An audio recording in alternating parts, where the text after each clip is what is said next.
Om Shuklam Bharadaram Vishnum Shashivarnam Chaturbhujam Prasannawadanam Dhyahet Sarva Vignopashantahe. Om Sahana Bhavatu Sahana Bhunaktu Saha Viryam Karavavahai Tejasvinavadhi Tamastu Mavet Pishavahai. Om Shanti Shanti Shanti. Agajānana Padmarkam Gajānana Maharnisham Anekadantam Bhaktānam Ekadantam Upasmahe Shri Mahaganapataye Namaha Gurave Sarvalokanam Vishaje Bhavaroginam Nidaye Sarva Vidyanam Shri Dakshinamurtaye Namaha Asmad Guru Charanaravindaabhyam Namaha Vasudheva Sutam Devam Kamsa Chanuramardanam Devaki Paramanandam Krishnam Vande Jagadgurum Jnananandamayam Devam Nirmalasphatika Kritim Adharam Sarva Vidyanam Shri Hayagrivam Upasmahe Shri Hayagriva Murthaye Namaha Saraswati Namastubhyam Varade Kamarupini Vidyarambam Karishyami Siddhir Bhavatu Me Sada Shri Mahasaraswati Namaha Uma Komala Hastabja Sambhavitalatakam Hiranyakundalam Bhande Kumaram Pushkarasrajam Vetrivel Muruganak Har Haro Hara Lokaviryam Mahapujyam Sarvarakshakaram Vibhum Parvati Hridayanandam Shastaram Pranamamyaham Swami He Sharanamayappa Vagarta Viva Sampraktau Vagarta Pratipattahe Jagadah Pitarau Vande Parvati Parameshwarau Shri Parvati Parameshwarabhyam Namaha Komalam Kujayan Venhum Shyamaloyam Kumarakah Veda Vedyam Parabrahma Tasmai Shri Gurave Namaha Asmad Guru Charanarabindhabhyam Namaha Shri Krishna Govinda Hare Murare Shri Natha Narayana Vasudeva Shri Krishna Govinda Hare Murare Shri Natha Narayana Vasudeva Shri Krishna Govinda Hare Murare Shri Natha Narayana Vasudeva Pītāmbaram Karavirajita Chakra Shanka Kaumodaki Sarasijam Karuna Samudram Radha Sahayam Atisundhara Mandahasam Vatalayesham Anisham Hridi Bhabayami Krishno Rakshatu Mam Chara Chara Guruhu Krishnam Namasye Sadha Krishne Naiva Surakshito Hamasakrite Krishnaya Dattam Hanaha Krishna Deva Samudbhavo Mama Vibho Krishnasya Dhasosmyaham Krishne Bhakti Rajanchalastu Bhagavan He Krishna Tubhyam Namaha Shri Guru Vayurappa Sharanam Namranham Sannidhatte Satadamapi Purastairanabhyartitanapi Artan Kamanajasram Vitarati Paramananda Sandram Gatim Che Itham Nisheshalabhyo Niravadika Phalah Parijato Hare Tvam Kshudram Tam Shakravati Dhrumam Abhilashati Vyartamarte Vrajohyam Shri Guru Vayurappa Sharanam Shri Bhattapadam Anisham Hridi Bhavayami Vamshi Vibhushita Karat Navaniradaabhat Pītāmbarat Arunabhimba Phaladharostat Purnendu Sundhara Mukhat Aravinda Netrat Krishnat Param Kimapi Tattvamaham na jane Kairindum Kupinyan Vindhumi Rakunnu Niraja Lochana Ninodhai Etinu Manyane Kumbidhen Datoru Ritiyel Nihenne Palikennai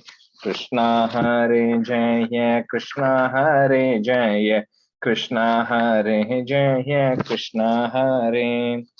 Good evening, everyone. Here we have some light attendance today because of the day change, but that's okay. Quick 28. Tulsi, can you do 28 review? I did not prepare. Okay. But I can try. Okay, go ahead. Give me 1 quick minute. Yeah.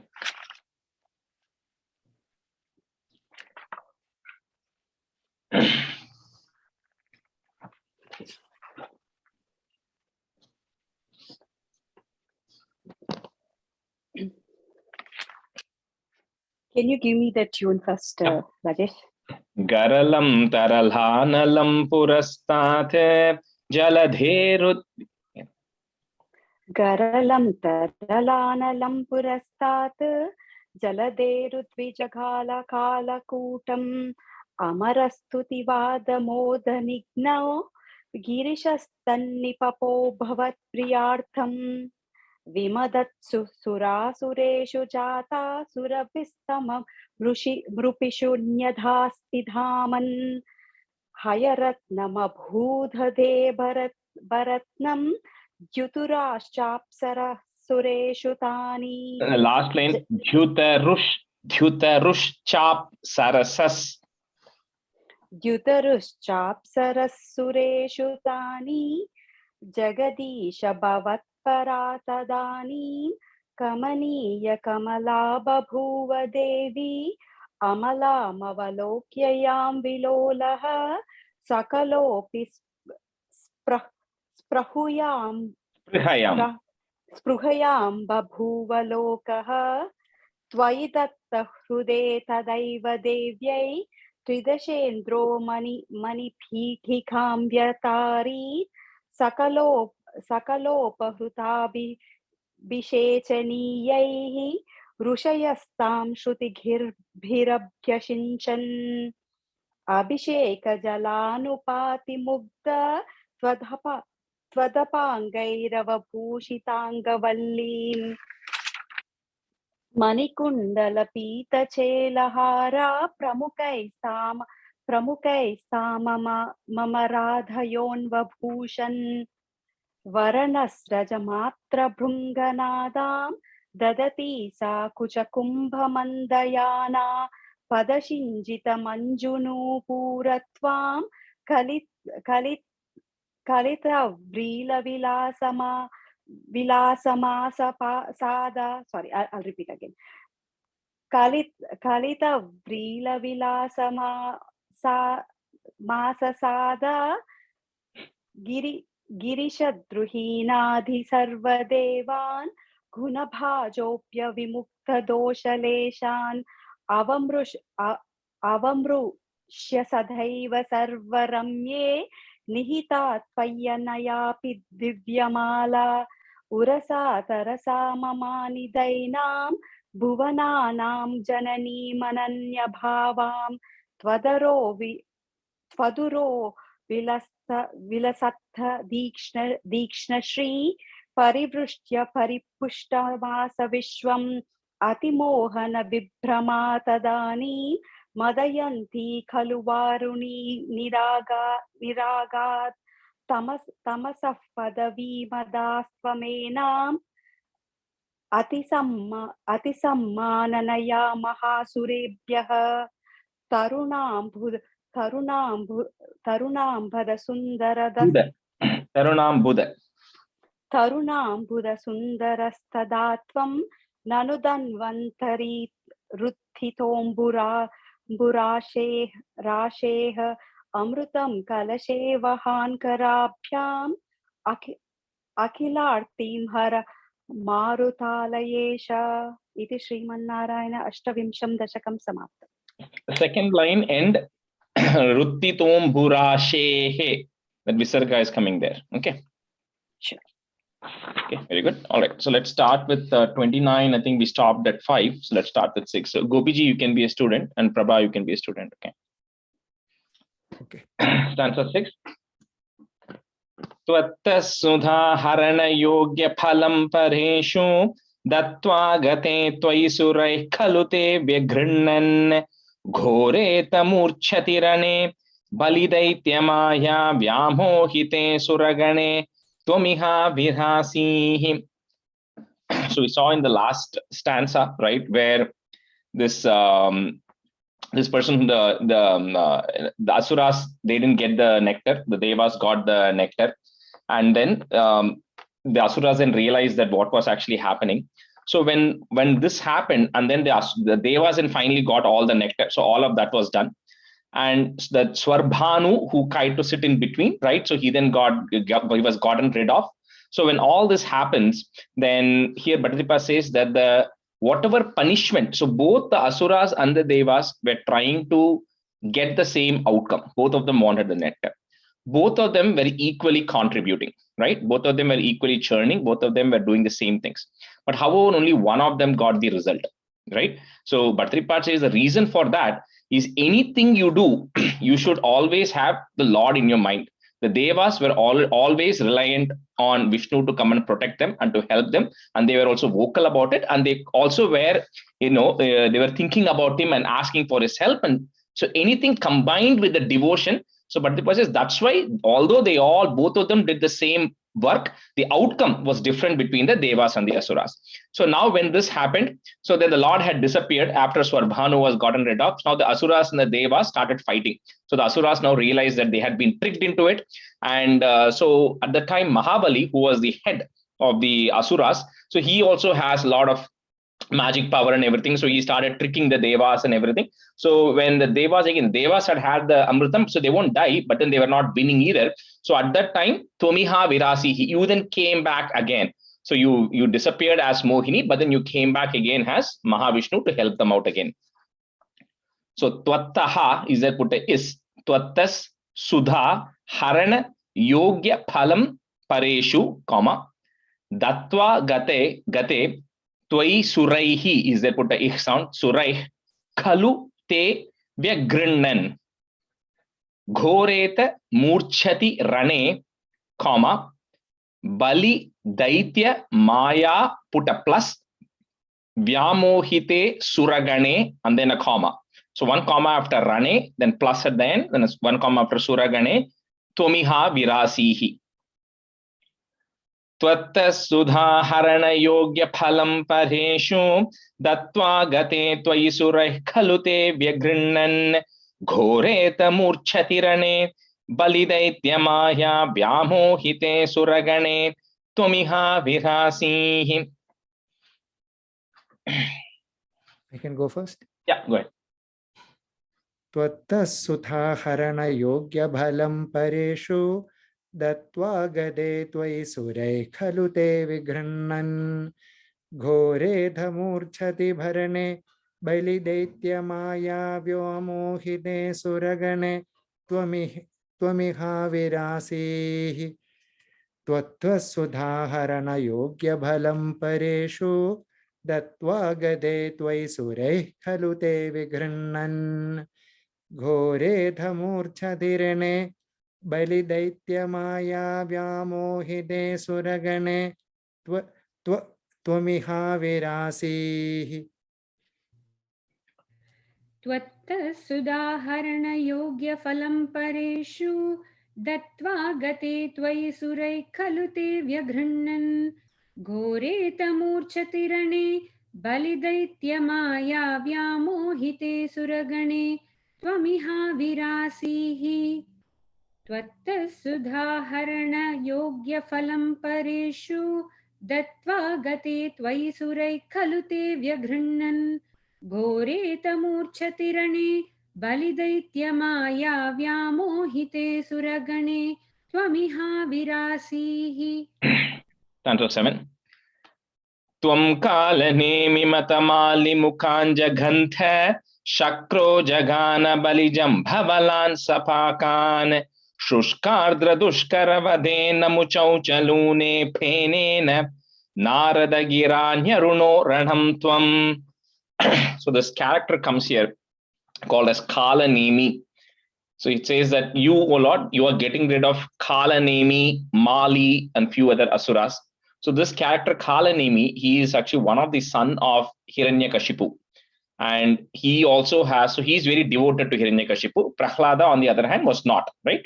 So, and then this Kalanemi had 6 sons, 6 children, and they were not devoted to Hiranyakashipu. And so there is a backstory. I don't know if I've told you that story during Krishna Avataram, but otherwise we'll cover it later anyway. So those were the 6 children and all that stuff. So here, this Kalanemi is not all it says here is you are getting rid of Kalanemi. Vishnu is getting rid of. And later on, I think in this batch, when we do the Kamsavataram in 75th chapter, and then Bhatripad will bring the story back. He will say that this Kamsa, in his previous Janmam, you had gotten rid of him as Narayana. And then both in that Janmam and in this, he has that Vasana of you all the time. So he's been thinking about you all the time through all his Janmam, in the previous Janmam and in this Janmam. So that's why so he's so lucky, at least he was thinking about you all the time. So that will come in the 75th chapter. Anyway, so here you get rid of Kalanemi, Mali, and other Asuras. Indra, and then he's also fighting and they are getting rid of the other Asuras. There is one Asura called Namuchi. So this Namuchi is a very powerful Asura. So he almost overpowered Indra to the point that Indra had to surrender, that Indra could not win against him. So the Namuchi then told him that I will let you go, but you cannot come back to kill me. And even if you come back, the standard rules he puts, you cannot kill me during the day, you cannot kill me during the night. But he says, you cannot kill me with anything which is solid or liquid either. With either of those, you cannot kill, or dry either. So that's where here he says that in the end it says lune means to kill. Lune penene. Penene means the foam. So foam is neither solid nor liquid. So that is a mixture. So the Indra makes a weapon out of foam, penene, and then he gets rid of Namuchi later. So this is in the Namuchi frees him later, and then after some time, Indra then gets rid of him. Then because the war was going on, then Narada comes and tells that all of you make peace, and then everybody then stops the battle here. Tvam kalane mimatha mali mukanja gantha, shakro jaghana bali jambha valan sapakan shushkardra dushkara vadhe namuchau cha lune penena. So put a plus at there and a comma after penena. Naradagira nyaruno ranam tvam. Tvam kalane mimatamali mukanja gantha shakro jagana balijam bhavalan sapakan shushkardra dushkara vadhe namuchau cha lune penena. Naradagira nyaruno ranam tvam. Tvam kalanemi madhamali mukhanjagandha shakro jaghana balijam bhavalan sapakan shushkardra dushkara vadhe namuchau chalune bhenena naradagira nyarunoranam tvam. Now, Gopiji, the first line, last word, last letter. Jagantha tha, not da. Okay, sure. Tvam kalanemi madhamali mukhanjagandha shakro jaghana malijam bhavalan sapakan shushkardra dushkara vadhe namuchau chalune bhenena naradagira nyarunoranam tvam. Tvam kalanemi matamali mukhanjagantha shakro jaghana balijam bhavalan sapakan shushkardra dushkara vadhe namuchau chalune bhenena naradagira nyaruno ranam tvam. Tvam kalanemi matamali mukhanjagantha shakro jagana balijam bhavalan sapakan shushkardra dushkara vadhe namuchau chalune bhenena naradagira nyaruno ranam tvam. Stanza 8. Yosha vapurdanuja mohanamahitam te shrutva vilokana kutuhalavan maheshaha bhutai samam girijaya cha gatah padam te stutva bravida bhimatam tvamato tirodhaha. So after all this is over, then one day Shiva then decides to go with Parvati. He goes and meets Narayana and says, you know what, I have seen a lot of your avatars in the past, and I've seen you perform all these great things. But then I heard that you took this form of a very enchanting female and then tricked the Asuras. That the Asuras were completely captivated by you. And I heard it from a lot of people, but I didn't get a chance to see. I've seen all of your other avatars. So he says, and he goes to Parvati and says, we are all, myself and Parvati, we both want to see that form of yours, that avatar of yours, what is it that you captivated all the asuras and then got the devas, the nectar? So we are also very curious. Shiva then asks Narayana by going there.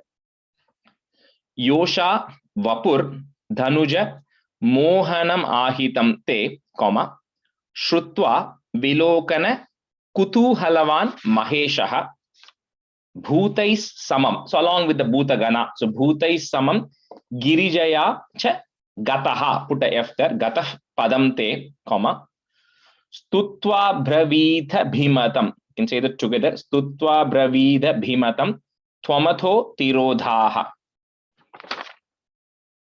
Yosha Vapur Dhanuja Mohanamahitam Te Shrutva Vilokana Kutuhalavan Maheshaha Bhutai Samam Girijaya Chagatah Padam Te Stutva Bravida Bhimatam Tomatho Tirodhaha.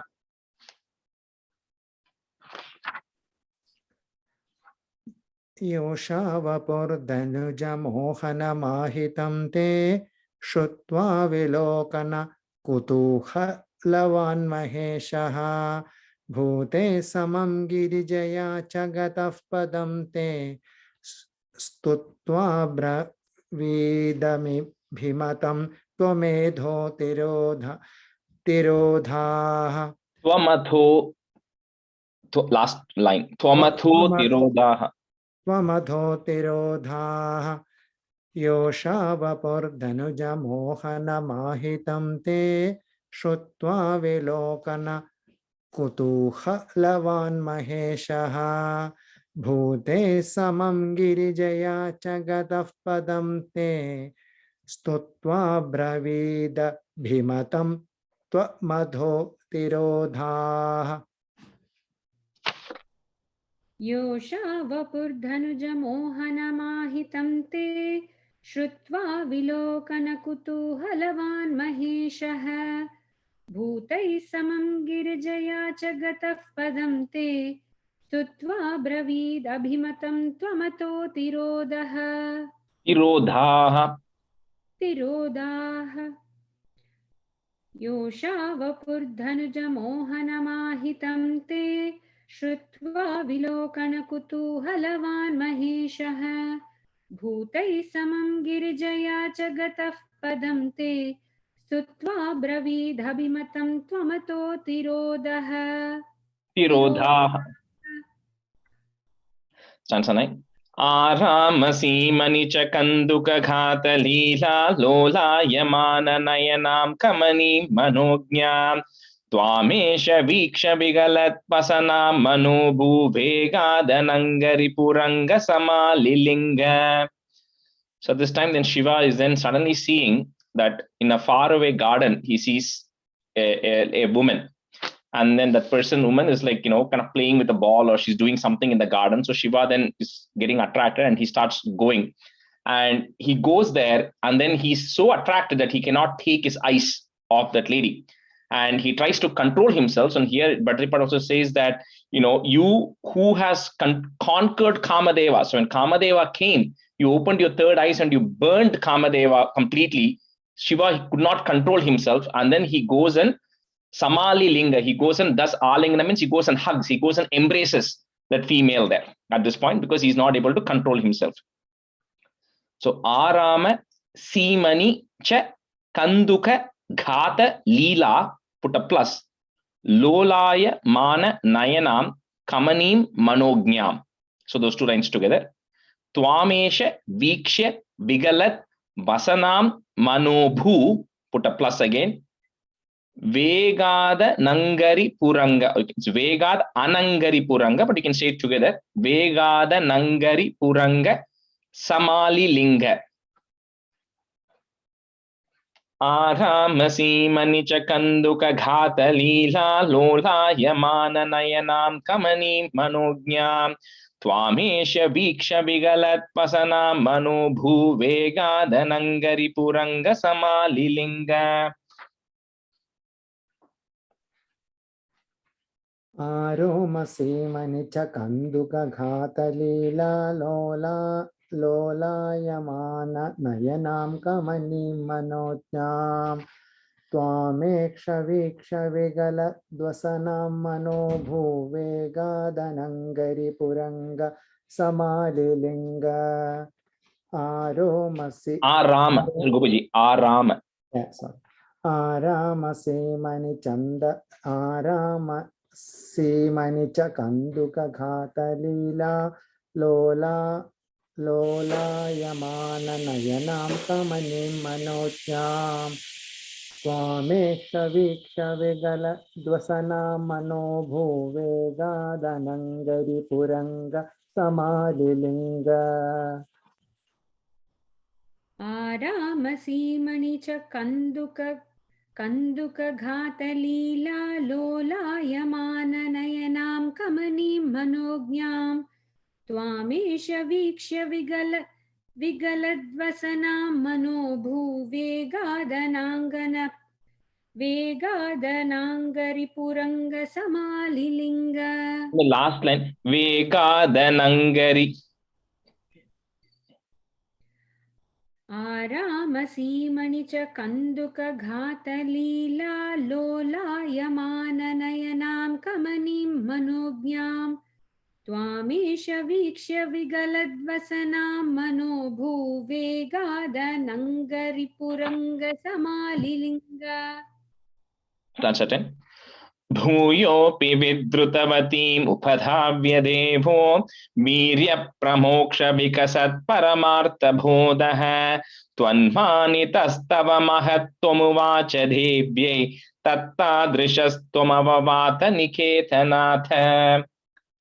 So then this Mohini or this female person starts running. So at the time again Shiva could not control, even though Parvati was there, he could not control himself and he starts chasing that lady, and then finally he comes to the realization of what is happening, right? And then he realizes that how he lost control of his own senses, and then he realizes it, and when he realizes it, then that Mohini Avataram becomes Narayana again and said, you wanted to see the power of my energy, of what could happen with my Maya, and that's why I wanted to show this to you. So Shiva then realizes that, and then here it says he goes and tells Parvati that I, who has conquered all my senses and I'm such a yogic master, even I could not control, right, the illusionary energy that Narayana was able to create with this Maya, that I fell for it. So how about the rest of the people, right? That everything that is happening is very easy for them to be so easily deceived by everything that is happening because of the Maya power. Apnina, Shiva is going and telling Parvati the greatness of you. So here, oh, such a Lord, you possess such greatness, please protect me, Mata Niketanatha, O Lord of Guruvayur.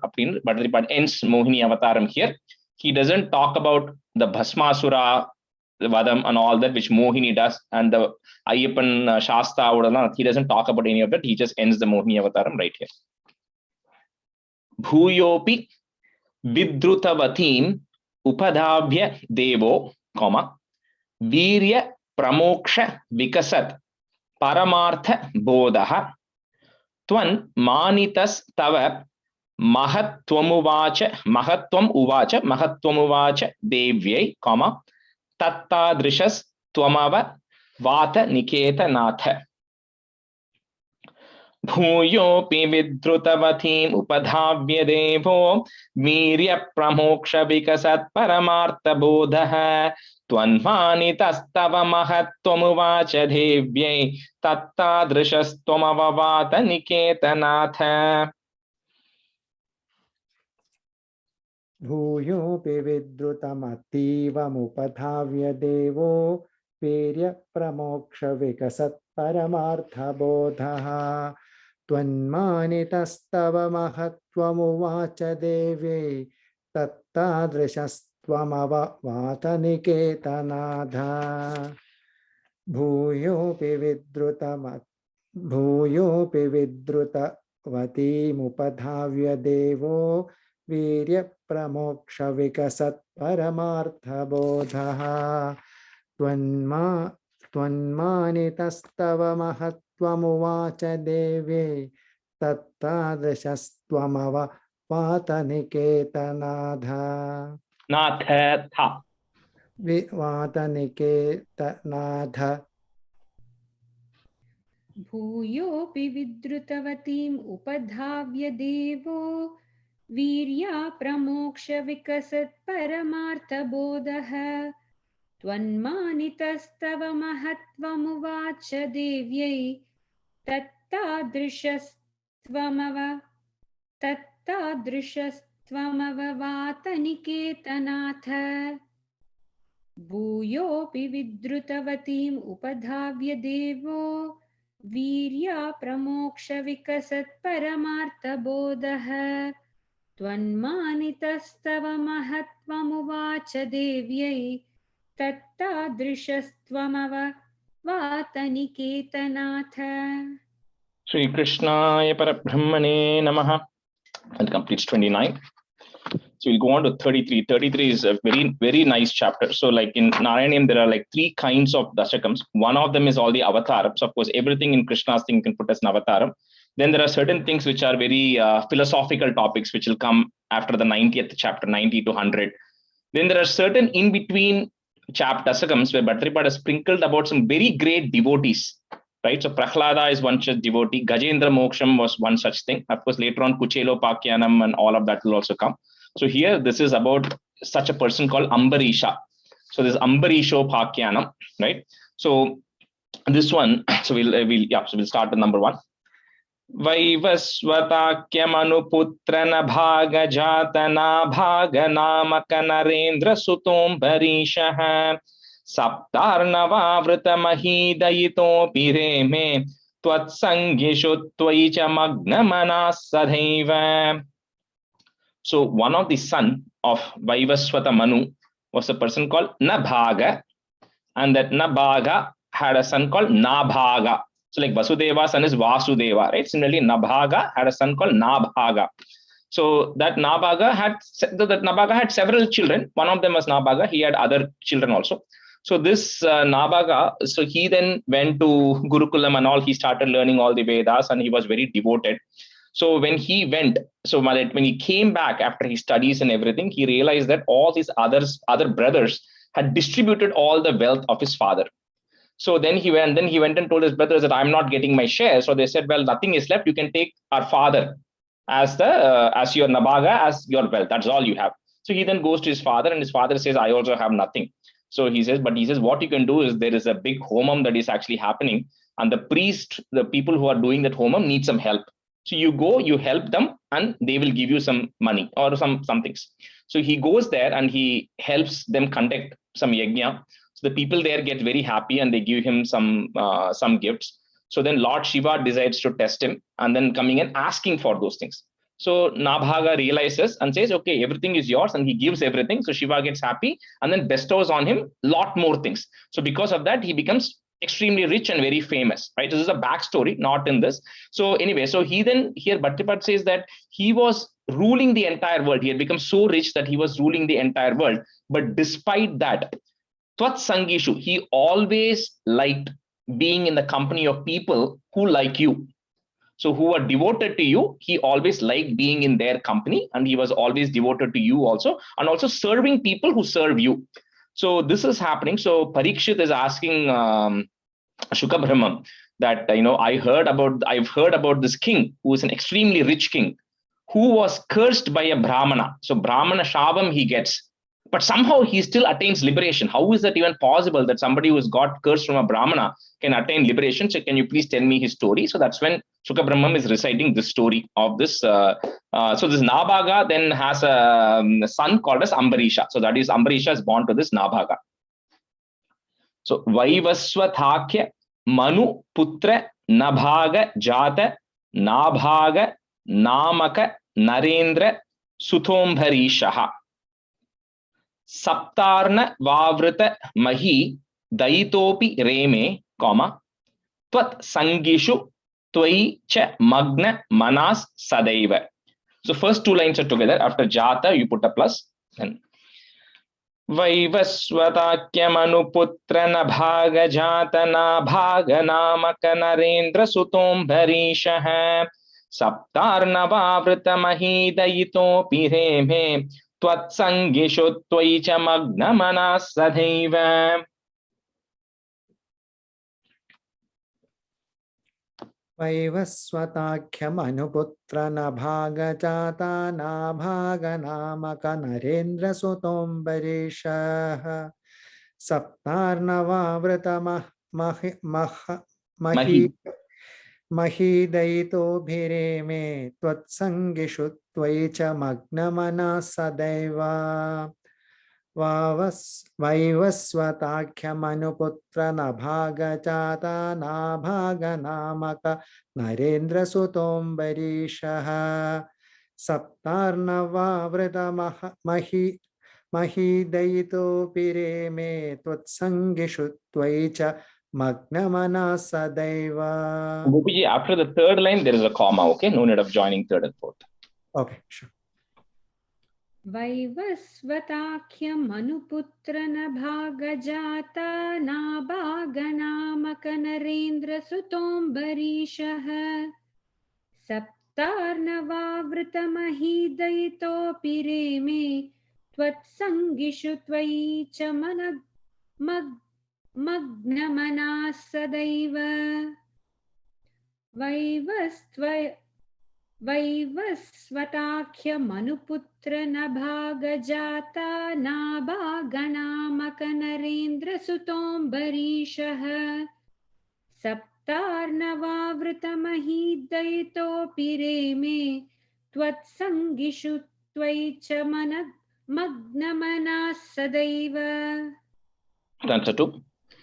त्वत्प्रीतये सकलमेव वितन्वतोऽस्य भक्त्यैव देव न चिरादभृताः प्रसादं येनास्य याचनमृतेऽप्यभिरक्षणार्थं चक्रं भवान् प्रविततार सहस्रधारम्. This Nabaga son Ambarisha was completely devoted, like we were discussing, and although he had a lot of power, fame, money and everything, he was always thinking of Narayana in everything he did, and every time he was always thinking about Narayana. So when he was awake, when he's sleeping, dream, everything. And also he was very nice to everybody, even if somebody was rude to him. And this is all kind of discussion to set the stage of what a devoted devotee he is, right? What a committed person he is. So he was, he was very nice to everybody. He had very good control over his senses. He was not getting angry and all that stuff. So, and he had reached a point in his life where he had given up, being attached to his family and his kingdom and everything else. And he was only committed to you. And that was the only thing in his mind. So even though he doesn't want anything, so being so, liking him so much, you, O Lord, you decide to give Chakram, you decide to give your Sudarshana Chakra to him without him asking to go protect him, right? So he wasn't given the Sudarshana Chakra, that he didn't want it, but Sudarshana Chakra was available to him to protect him against any danger or anything that comes his way. So Tvat Pritaye Sakalameva Bitan Vatosya Bhaktiyeva Deva Nachirat Abhrita, if you want to break it. Or you can say it together. Nachira dhabhritaha is there, put a F. Abhritah prasadam. Yenasya yachana mritepya bhirakshanartam, comma. Chakram bhavan pravitathara sahasra dharam. Tvatpritahe sakalameva bitanvatosya bhaktiyeva deva nachirada bhritah prasadam. Yenasya yachanamritepya bhirakshanartam chakram bhavan pravitathara sahasradharam. Tvatpritaye sakalameva vitanvatosya bhaktiyeva devana chiradabhridhah prasadam enasya yachanamritebhyirakshanartham chakram bhavan pravitatara sahasradharam. Tvatpritaye sakalameva vitanvatosya bhaktiyeva devana chiradabhridhah Nachirat bhridhah prasadam yenasya yachanamritebhya rakshanartham chakram bhavan pravitatara sahasradharam. त्वत्प्रीतये सकलमेव वितन्वतोऽस्य भक्त्यैव देव न चिराधभृताः प्रसादम् येन स्य याचनमृतेऽपि भिलक्षणार्थं चक्रं भवान् प्रविततारसहस्रधारम्. Prabhan, the third line, ye nasya yachanamritepya. त्वत्प्रीतये सकलमेव वितन्वतोऽस्य भक्त्यैव देव न चिरादभृताः प्रसादम् येनास्य याचनमृतेऽपि अभिरक्षणार्थम्. Do you have yachanamritepi? No, right? You have pya, right? Yeah. Okay. Yeah. So yenasya yachanamritepya bhirakshanartam. येनास्य याचनमृतेऽप्यभिरक्षणार्थं चक्रं भवान् प्रविततारसहस्रधारम्. So Sahasradharam is 1,000 pointed discus, referring to Sudarshana Chakra. Stanza 3. Sadhvadashi vratamatho bhavadarchanartam varsham dhadau madhuvane yamunopakanthe patnya samam sumanasa mahatim bitanvanne pujam dvijeshu visrujan pashushashti kotim. So not only him, he also had a wife who was very similarly devoted to him. So this Ekadashi fast, it has to start on the Dashami day, on the 10th day, and then you fast on the 10th day, 11th day, or on the 12th Dwadashi day, you break your fast, right? The Parana is to breaking the fast. So being a devotee, he does Ekadashi fast along with his wife every year. And he was then completing his 1 year of fasting every Ekadashi. So he was kind of completing upon that 1 year. In the Kartika Masam, he was completing his 1 year of doing this along with his wife. And then Yamunopakante, on the banks of Yamuna, Madhuvana, referring to Mathura region. So Mathura area on the banks of Yamuna, he was then breaking his fast on that particular day. It was the Dwadashi day that day. And so he does all his rituals, puja and everything, decides to break his fast. And then he gives Pashu Shashti Kotim, he gives like about 60 crores cows, it says, or some massive number of cows to all the Brahmins and everything, because he's completed 1 year of performing his fasting along with his wife. Sa Dwadashi Vratamatho Bhavadarchanartham, Varsham Dhadau Madhuvane Yamunopakanthe Patnya Samam Sumanasa Mahatim Vitanvanne, Pujam Dvijeshu Visrujan Pashu Shashti Kotim. Satvadashi Vratamatho Bhavadarchanartham Varsham Dadhau Madhuvane Yamunopakanthe Patnya Samam Sumanasa Mahatim Vitanvanne Pujam Dvijeshu Visrujan Pashu Shashti Kotim.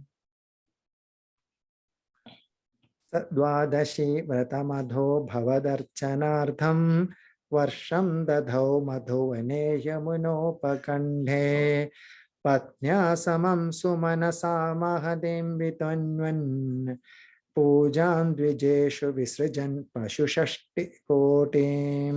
Kotim is short T there. कोटिं सद्वादशी व्रतमधो भवदर्चनार्थं वर्षं दधौ मधुवने यमुनोपकण्ठे पत्न्या समं सुमनसा महतीं वितन्वन् पूजां द्विजेषु विसृजन् पशुषष्टिकोटिम्. सद्वादशी व्रतमतो भवदर्चनार्थं वर्षं ददौ मधुवने यमुनोपकण्ठे पत्न्या समं सुमनसा महतीं वितन्वन् पूजां द्विजेषु विसृजन् पशुषष्टिकोटिम्. सद्वादशी व्रतमथो भवदर्चनार्थं वर्षं ददौ मधुवने यमुनोपकण्ठे पत्न्या समं सुमनसा महतीं वितन्वन् पूजां द्विजेषु विसृजन् kotim. Okay, we'll switch halfway. Radha, you can be student, and Vijaya, you can be a student. Okay. Stanza 4. Tatraataparanadine bhavadarchanante durvasasasya munina bhavanam prapedhe bhoktum vritascha sanrupena parartishilo mandam jagamayamunam niyaman vithas dhasyan. So as the time was approaching, the Tithi was going on, Dwadashi Tithi is going on, he's getting ready to break the fast and start the Parana. So at that time, so sage Durvasa now comes along with his disciples to meet him. So Ambarisha then welcomes Durvasa and says that, it will be my honor if you are my guest for my breaking the fast on Dwadashi day, because I've been doing this for a year. And Durvasa also agrees and says, okay, that is fine. I have to perform, maybe Madhyanam or whatever he had to do. He says, let me just go to the Yamuna river. Let me just go finish my small prayers and I'll be right back. So here Bhattaripat says that the sage who is by nature, he's Parartishila, is a trouble giver. He always likes to trouble people, and he says, okay, I'll be right back. And then he decides to goes in a very leisurely pace. Durvasa goes to the Yamuna river to perform whatever he had to do. Tatratha Parana dine bhavadarchanante, Durvasa sasya munina bhavanam prapede bhoktum vritascha sa nripena parartishilo, mandam jagama yamunam niyaman vidhasyan. Tatrata paranadine bhavadarchanante durvasa sasya munina bhavanam prapedhe bhoktum vritascha sanrupena parartishilo mandam jagama yamunam niyaman vidhasyan. Tatraadhaparanadine bhavadarchanante durvasasasya munina bhavanam prapete bhoktum vritascha sanrupena parartishilo mandam jagama yamunam niyaman vidhasyan. Tatraadhaparanadine bhavadarchanante durvasasasya munina bhavanam prapete bhoktum vritascha sanrupena parartishilo mandam jagama yamunam niyaman vidhasyan. Tatraadaparanatine bhavadarchanante durvasasasya munina bhavanam prapete bhoktum vridascha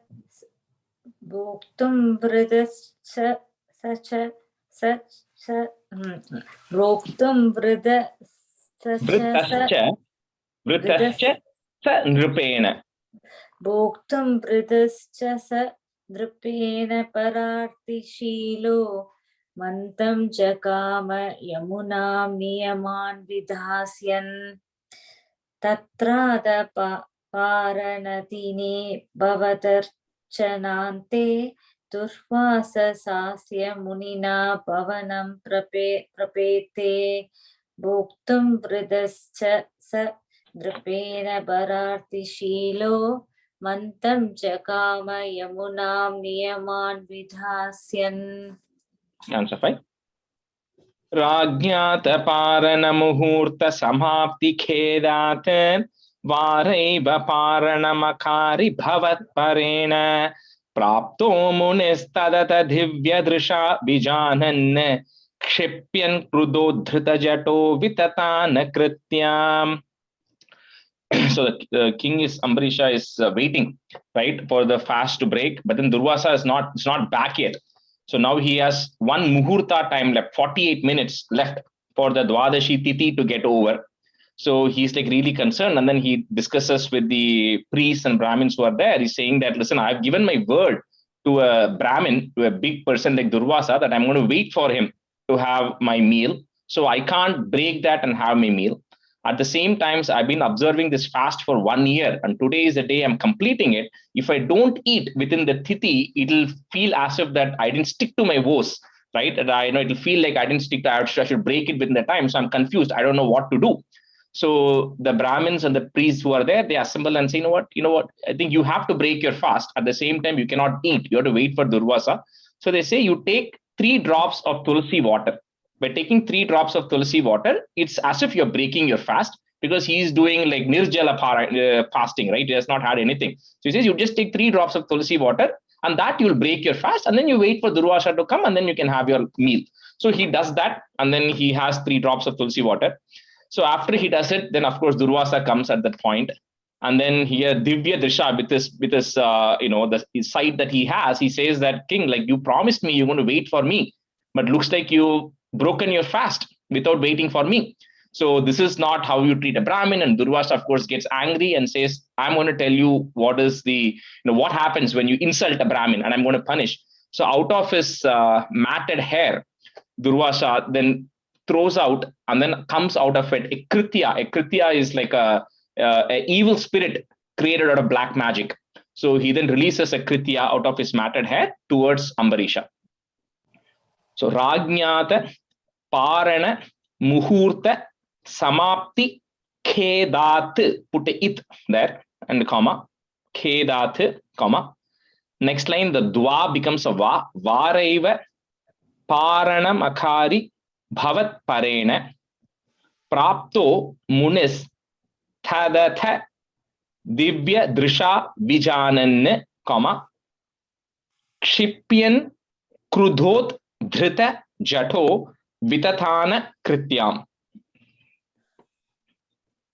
Rajñāta Parana Muhurta Samapti Khedathen Varaiva Paranamakari Bhavat Parena Prapto Munis Thadata Divya Drisha Vijanan Kshipyan Krudodhrita Jato Vitatana Krityam.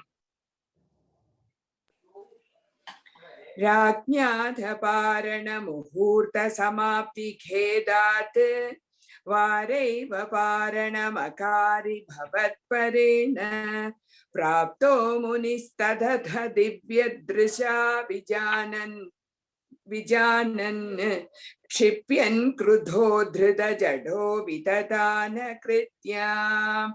Rajñāthaparana muhurta samapti khedat Varaiva Paranamakari Bhavat Parena Prapto Munistadadha Divya Drisha Vijanan Kshipyan Krudho Dhrita Jado Vitatana Kritya. Rajyada Parana Muhurta Samapti Kedat Varaiva Paranamakari Bhavat Parena Prapto Munis Tadada Divyatrusha Vijanan Kshipyan Kridot Trita Jado Vidatana Krityam. Rajñāda Parana Muhurta Samapti Ketat Varaiva Paranamakari Bhavat Parena Prapto Munis Tadada Divyatrusha Vijanan Kshipyan Kridot Trita Jado Vidatana Krityam. Or the corrections, 4th line la second word Krudhot Dhrita Jato. Kru, not kr. Kru. U sound on. Okay. Stanza 6.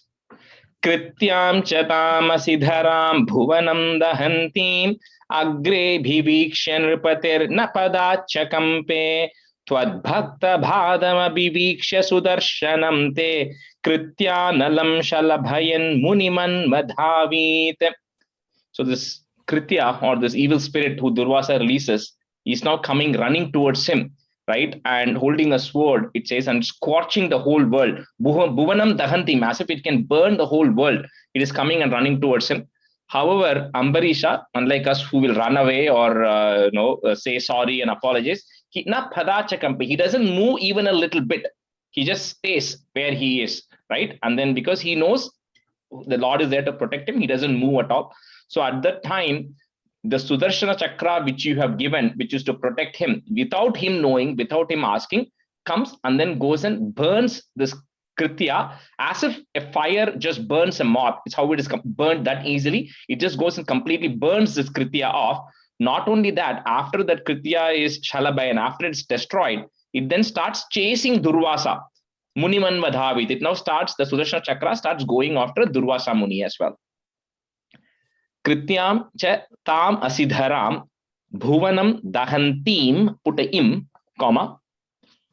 Next line, that magre becomes agre. Agre bhivikshya nripatir na padacha kampe tvat bhakta bhadam abhivikshya. If you want to break it, bhadam abhivikshya sudarshanam te, comma, krityanalam shalabhayan munim anvadhavit. Krityam chatamasi dharam bhuvanam dahantim agre bhivikshya nripatir napadacha kampe tvad bhakta bhadam abhivikshya sudarshanam te krityanalam shalabhayan muniman vadhavit. Krityam chatam asidharam bhuvanam dahanti agre bhivikshya nripatirna padacha kampe twadbhakta badham abhivikshya sudarshanam te krityanalam chalabhayan muniman vadhavit.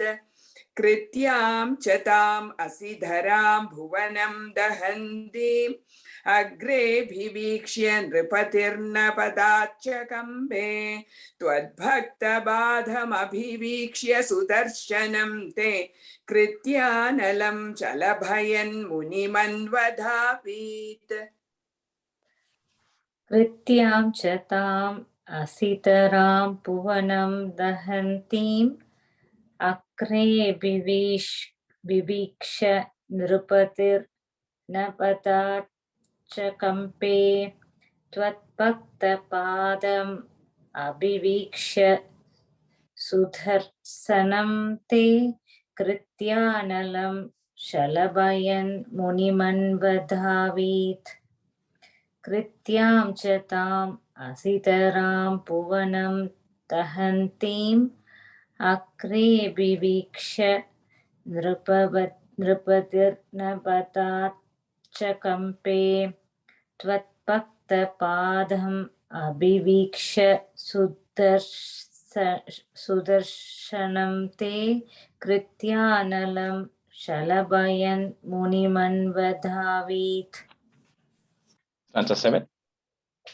Dhavan shesha bhuvaneshu bhiyasa pashyin vishwatra chakramapite gatavan virincham kahkala chakramati langhayati tyapastah sharvam yayau sacha bhavantam avandataiva.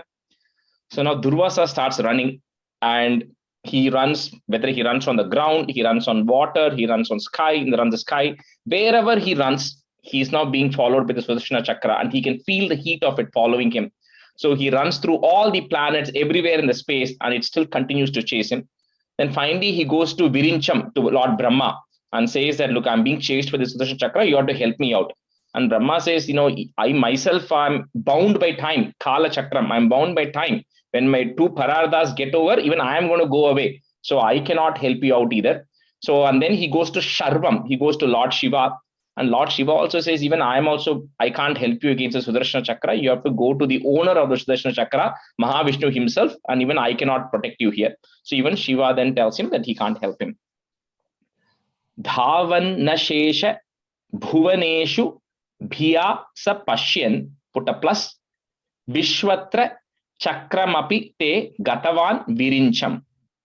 Kaha is there, put a sound. Kah kala chakram atilanghaya titya pastaha, comma, sharvam yayau sacha bhavantam avandathaiva. You can break it that ma, bhavantam avandathaiva.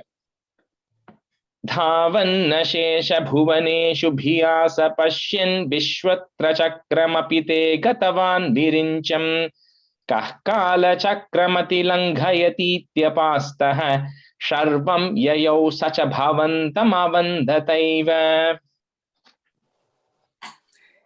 धावन्नशेष भुवनेषु भियास पश्यन् विश्वत्र चक्रमपि ते गतवान् विरिञ्चम् कः कालचक्रमधिलङ्घयतीत्यपास्तः शर्वं ययौ स च भवन्तमवन्दतैव धावन्नशेष भुवनेषु भियास पश्यन् विश्वत्र चक्रमपि ते गतवान् विरिञ्चम् कालचक्रमधिलङ्घयतीत्यपास्तः शर्वं ययौ स च भवन्तमवन्दतैव.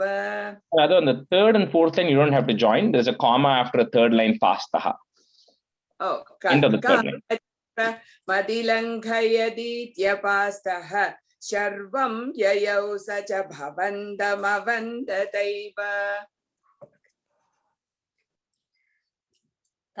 तावन्नशेष भुवनेषु पियास पश्यन् विश्वत्र चक्रम् अभिते गतवान् विरिञ्चम् कर्कालचक्रम्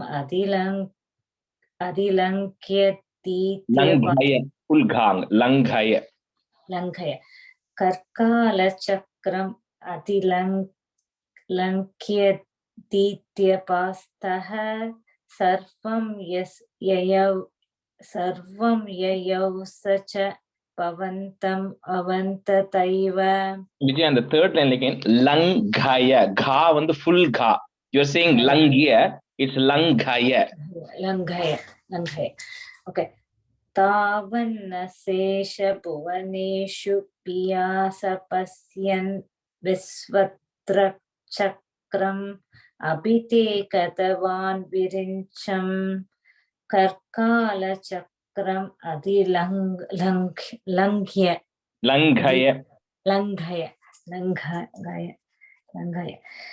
कर्कालचक्रम् अधिलङ्घय दीत्यपास्तः सर्वं ययौ स च भवन्तम् अवन्ततैव. And the fourth line, first word mattum, remember to say sha, sharvam. Sha. Okay, sharvam is Shiva, sarvam means everybody. So that sa and sha will make a difference there. Stanza 8. Bhuyo bhavan nilayametya munim namantam proche bhavanaham nanu bhakta dasaha jnanam tapascha vinayan vitameva manyam yahyam bharisha padameva bhajeti bhuman. So finally Ambarisha then runs and then he goes and sees Mahavishnu himself and goes and says that, that the Sudarshana Chakra of yours has been chasing me and you have to help me out. So for that, Mahavishnu says that, look, I am actually not even the final authority. He says, I myself am Nanu Bhakta Dasaha. I myself am a slave to my devotees.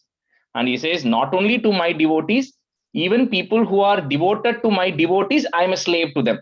So he says, even I am not my own boss, right? You have to go to my devotees who are the ultimate boss, masters here, and says that any knowledge, jnanam, knowledge, tapaha means austerity or penance that you are doing, which is not combined with modesty and humility, will never work. You need to, if you're not modest and humble, then any knowledge and any austerity that you do is not going to be valuable to you.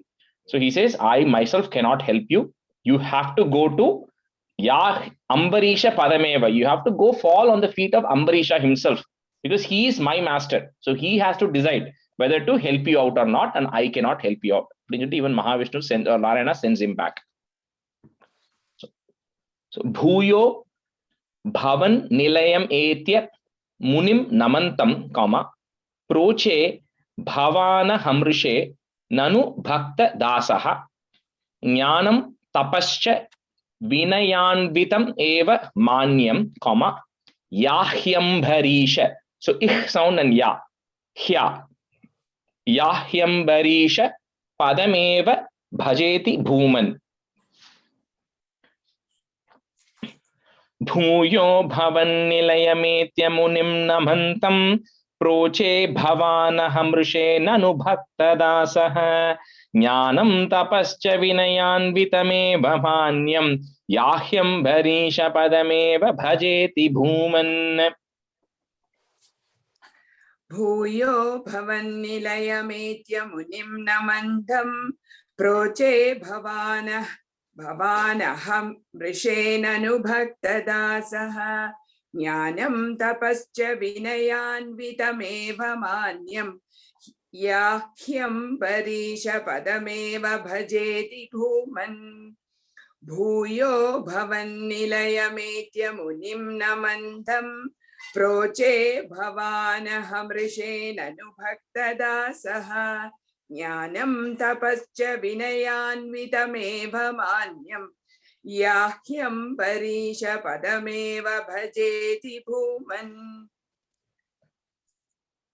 भूयो भवन्निलयमेत्य मुनिं नमन्तं प्रोचे भवानहं ऋषेणनुभक्तदासः ज्ञानं तपश्च विनयान्वितमेव मान्यं ह्याह्यं परीशपदमेव भजेति भूमन् भूयो भवन्निलयमेत्य मुनिं नमन्तं प्रोचे भवानहं ऋषेणनुभक्तदासः ज्ञानं तपश्च विनयान्वितमेव मान्यं याह्यं परीशपदमेव भजेति भूमन्. Stanza 9. तावत् समेत्य मुनिना स गृहीतपादो राजापसृत्य भवदस्त्रमसावनौषीत् चक्रे गते मुनिरधादखिलाशिशोऽस्मै त्वद्भक्तिमागसि कृतेऽपि कृपां च शंसन्.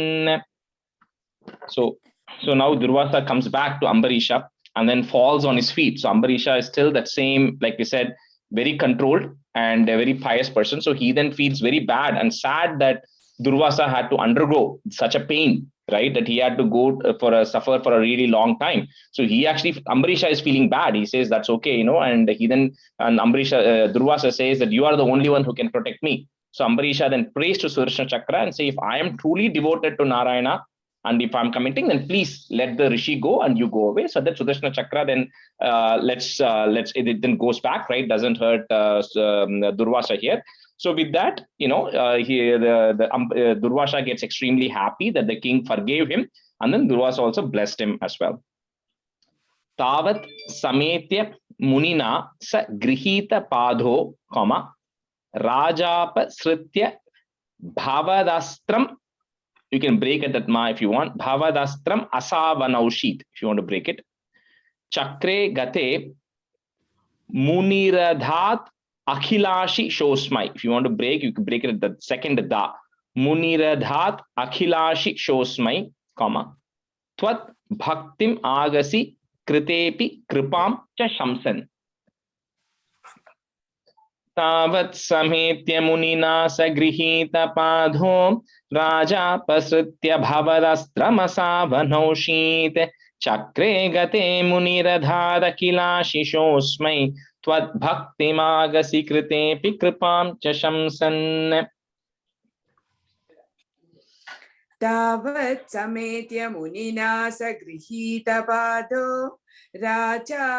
राजापसृत्य भवदस्त्रमसावनौषीत् चक्रे गते मुनिरदादखिलाशिशोऽस्मै त्वद्भक्तिमागसि कृते विकृपां च शंसन् तावत् समेत्य मुनिना सगृहीतपादो राजापसृत्य भवदस्त्रमसावनौषीत् चक्रे गते मुनिरदादखिलाशिशोऽस्मै त्वद्भक्तिमागसि कृते विकृपां च शंसन्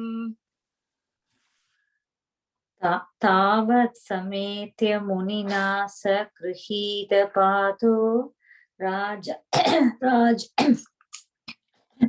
राजापसृत्य भवदस्त्रम् असावधौषीत् Chakre kate Muniradhat Akilashi Shoshmai Tvatpakti Maghasi Kritepi Kripam Cha Samsan Tavat Sametya Munina Sakrihita Padho Raja Pasrutya Bavadasram Asava Naushit Chakre Kate Muniradhat Akilashi Shosmai Tvatbhakti Maghasi Krithe Pikrubam Cha Samshan. Stanza 10. Raja Pratiksha Munimeka Samhamanashwan Sambhojya Sadhutam Rishim Visrujan Prasannam Bhuktva Swayam Tvaitatopi Dridham Rato Bhute Sayujyamapacha Samam Pavane Shapaya. So the Ambarisha, while he was waiting for Durvasa to come, it had become 1 year and he was still waiting to break his fast for Durvasa to come. So he had not eaten anything and waiting, he and his wife. And so eventually when Durvasa came and all this happened, he first fed the Brahmin because he was the guest. So he first made sure Durvasa ate, and then Ambarisha and his wife formally ate, had broken the fast with the tulsi water. So they finished eating. And even after this, he didn't become more proud or anything. He became even more humble, and his devotion to you only increased. Dhrida. It became even more stronger. He became even more devoted to you. So with that, he says Sayujyam, and finally he attained Sayujyam. He attained union with you. So, Lord of Guruvayur, please protect me as well. Pavanesha Payaha. Raja Pratiksha Munim Eka Samam Anashwan. You can break it that Munim Eka Samam Anashwan, comma Sambhojya Sadhu Tamrishim Visrijan Prasannam Bhuktva Swayam Tvai Tatopi Dridham Ratho Bhut. Put it at the end of that line and a comma. Next line, if you have a it, that goes away. Sayujyamapa Chasamam Pavanesha Payaha. Raja Pratiksha Munimeka Samhamanashwan Sambhojya Sadhutam Rishim Visrujan Prasannam Bhuktva Swayam Tvaitatopi Dridham Rato Bhute Sayujyamapacha Samam Pavanesha Payaha. Just 1 second, just hold on 1 second.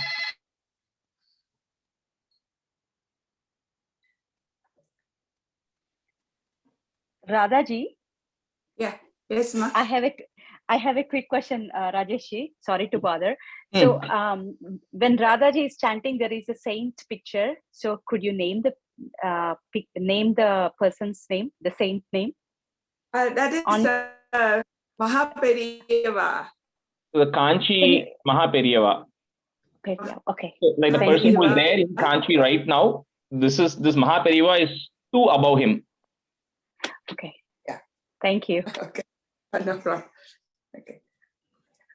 Raja Pratiksha Munimeka Samamanashwan Sambhojya Sadhutam Rishim Visrijan Prasannam Bhuktva Swayam Tvaitato Vitridham Rado Bhute Sayujyamapacha Samam Pavanesha Payaha.